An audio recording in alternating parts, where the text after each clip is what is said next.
PC, ele ficou visto de uma maneira como se ele fosse imortal. Porque eu acho que as pessoas colocaram ele, tipo o Chester, né, do Linkin Park, uma coisa tão icônica, uma coisa tão assim, que falava muito sobre o suicídio, tarará, tarará, mas assim, sabe aquela coisa que não vai acontecer comigo? Eu acho que ele era um pouco isso. Entendi. Tipo, não vai dar nada. Entendi. As pessoas conheciam ele na questão performática da coisa, conheciam até onde ele ia, sabiam que ele era capaz, sim, de talvez fazer algo pra possivelmente chamar uma atenção aqui e ali. Então, eu acho que ninguém botava fé, nem eu. Sabe assim? Porque ele era muito forte, ele tinha uma presença muito forte, ele tinha ele era uma pessoa muito, muito influente mesmo. E principalmente ele no íntimo, assim, por mais que fosse o oposto, porque ele era super tímido, ele era super fragilizado, ele tinha diversas questões, assim, não resolvidas dele com ele mesmo, segurança e tal. Mas ninguém botava uma fé que ele ia fazer isso. Nem eu.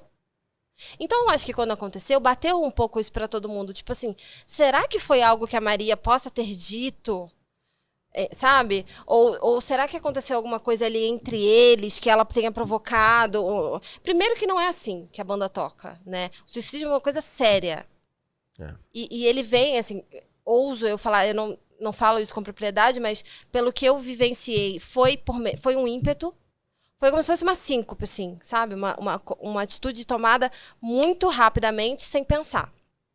Se você acha que foi assim? Pra você ter uma ideia, ele falou pra mim uma frase pouco antes de tudo acontecer. Ele falou assim, Maria, a gente tem que pagar a conta de luz. Olha que loucura. E aí eu virei e falei assim, tá, como eu era a pessoa que meio que administrava nesse sentido, por mais que a gente tivesse, cara, sem um puto, vamos botar assim, eu era a pessoa que falava assim, não, a gente vai dar um jeito, calma, não. Ele veio com esse assunto, ele falou assim, tem que pagar a conta de luz. Mas isso no meio do contexto não tinha nada a ver ele falar aquilo. Aí eu pensei assim, cara, ele não tá bem. E foi aí que eu comecei a me arrumar pra ir no psiquiatra. Então, assim, pra você ver, podia ter acontecido, inclusive, quando eu estivesse no banho, digamos. Sim. Entre várias outras coisas, enquanto eu estivesse na área lavando uma roupa. Mas você acha que ele pode ter tentado fazer isso de uma maneira... Não sei, não analisei o caso, não tem, mas você acha que, de repente, ele tentou, na questão performática, que até você comentou que ele tinha, e não acreditou que daria certo? Ai, Raul, é muito difícil eu te falar isso, porque não tem como eu saber. Mas, assim, o PC, infelizmente, ele teve a fama se deu para ele num momento muito, muito peculiar, porque foi na transição da adolescência com a vida adulta, né? Foi no início dos 20 dele. Então, ele sempre foi salvo, entende? E eu acho que isso também é um problema, porque aí você começa a achar que aquilo não só é mais difícil de acontecer, quanto você tomar medidas mais drásticas para que, quando você tentar aquilo acontecer de fato, se você realmente quiser. Então, assim, quanto mais as pessoas falam que é pra chamar atenção, que é pra isso, pra aquilo, é muito perigoso falar. É muito perigoso, que é pra chamar atenção. Exato. Na verdade, eu não quero que me entendam dessa maneira, tá? Eu só tô falando de um traço da personalidade dele. E não do contexto em si. Claro. Então, eu acho que não tem como eu dizer se sim ou não a sua pergunta, mas pode ter sido sim. Eu te falo porque quando a gente analisa essas questões, né, tem pessoas que você não espera nunca deram indício, nunca comentaram sobre, nunca nada. Sabe aquela velha, quem quer mesmo faz, o outro só quer, né? Não fica falando que vai fazer?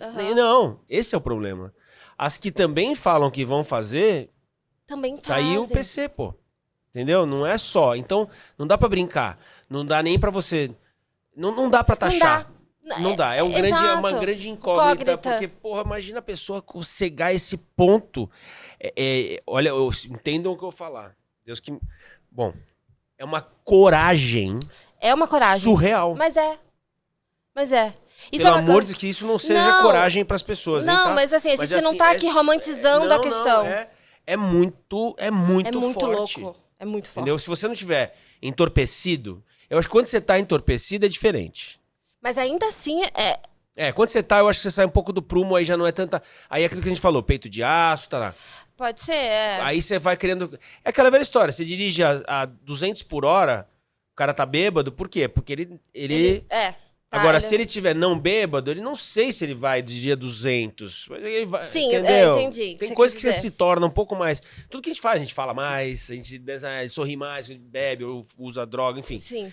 Então eu acho que existe essa diferença. Agora, o que não tá entorpecido, fazer essas coisas por gatilhos que são acionados, ou por já pensamentos, ou por chegar numa palavra muito perigosa que chama-se cansei.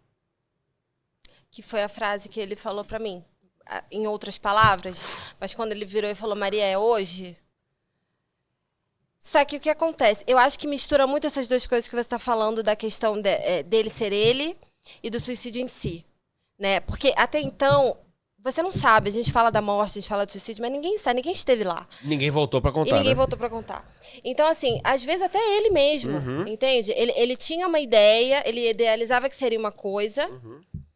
E nem ele mesmo sabia, ele foi induzido ali muito mais por exemplo, o maior ídolo da vida dele era o Chester. Como é que é o sobrenome dele? Bennington. O Chester do Linkin Park, né? Que ele tinha tatuado e tudo. Então, assim, você vê, o cara que tava na boca dele o tempo inteiro, a grande influência, foi um suicida. Não morreu, não suicidou o cantor do Audioslave, como chama? Que era do Soundgarden. Ele era do Soundgarden, Chris Cornell. Ele se suicidou? Chris Cornell se suicidou. Você E com jura? mulher e filho. Com mulher e filhos, ele no show. sabia. E ali fala, nossa, como? Desculpa, eu te digo Não. como. Pega as letras de música dele e ali já tá um belo indício. Exato. Tem coisas que as pessoas falam, por isso a gente precisa olhar, sim, pros nossos filhos, pros nossos irmãos, pra todo mundo. E olha que interessante, triste, mais uma vez, eu falo interessante, mas como são jovens, né? Você não vê um senhor... não, apesar de que me corrigiram esses dias sobre isso, né? Tem também, né? Tem, né? Sim, de 70 anos, 80 anos fazendo isso. Então, eu acho que é uma coisa que vai se dando, tá se dando, e a gente só tem que, como eu e ele, a gente sempre falava, buscar conhecimento, buscar se inteirar da coisa. Vamos se inteirar da coisa. Vamos falar do elefante na sala, Vamos falar do elefante na sala, sabe? Não deixem isso ficar pra outra hora. Não deixem de atender a ligação. Ó, eu fico toda arrepiada. Não deixem de atender a ligação de uma pessoa que você sabe que tá sofrendo de depressão e que às vezes precisa, cara, trocar uma ideia, sabe? Você não sabe o que tá passando na cabeça da pessoa. Eu tenho diversos amigos suicidas. Assim, graças a Deus eu nunca perdi nenhum deles, mas eu já quase perdi diversos. Amigas, inclusive, porque isso é muito comum entre as mulheres também, muito. E é uma galera... As mulheres, mais ainda, também não falam sobre. O homem tem a questão do ego masculino, não, a mulher tem também as questões dela. Então, é uma coisa que tá todo mundo no mesmo barco, entende? E às vezes é realmente uma ligação que vai fazer a diferença. É uma palavra que a pessoa vai falar que vai fazer você dar uma risada. E aí você esquece, sabe? E aí aquilo te distrai, você pensa em outra coisa, ou então aquilo te inspira. Porque pra mim a vida é muito você se sentir inspirado, né? De querer fazer outras coisas. Então, eu acho, Raul, eu ouso dizer até que o fato de eu estar lá até o final me dá uma certa paz. Eu tô até falando, assim, sério, porque se eu tivesse se eu tivesse chegado depois e visto aquilo, eu acho que eu não seria tão fácil eu me perdoar nesse sentido. Entende? Então eu achei uma grande palhaçada tudo que fizeram depois de... Teve uma menina, essa mesma menina, inclusive, gravou um vídeo falando assim, por quê? Porque ela mandava um mercado pra gente às vezes, né? Ela ajudava a gente conforme conseguia, porque eu pensei muitas das vezes cair em depressão profunda, eu não conseguia trabalhar, né? Então, aí ela falou, toda maquiada, toda produzida, eu não sei se ele tinha mercado na casa dele no dia que tudo aconteceu e eu me sinto culpada por isso. A todo custo buscando o holofote. Então, assim, vamos ter mais cuidado, sabe? Quando se tratar de algo, não só do suicídio, gente, mas de coisas que a gente não sabe, nunca viveu, não sabe que palavras exatamente usar. É aquilo que você falou, é pensar 5 segundos. Pensa 5 segundos antes de fazer. Porque essas pessoas que estavam ali na adrenalina de querer ganhar tudo, engajamento e tirar um pedacinho, elas não sabem o quanto elas feriram ele, talvez no momento até mais sagrado da existência dele. A gente não sabe. Mas eu, assim, sabe, eu te digo... Assim, essa conexão, por exemplo, com o plano superior. O plano superior, de repente, ele está muito mais vital, né, digamos, e em paz e sossegado agora. Então, assim, não vamos brincar com isso também, sabe? Porque o que fizeram comigo foi um desrespeito estritamente a ele. É isso que essas pessoas não tiveram a maturidade de entender, sabe? Porque assim, tudo bem, eu tô falando aqui na minha live que a Maria foi o grande algoz, tudo bem, mas e se não foi? O que eu tô fazendo? Claro. E cadê ele aqui pra dizer sim, E cadê ele aqui pra dizer sim ou não? Exato. E eu quero manter ela viva? Tipo assim, cara, viajaram, entendeu? Então, enfim...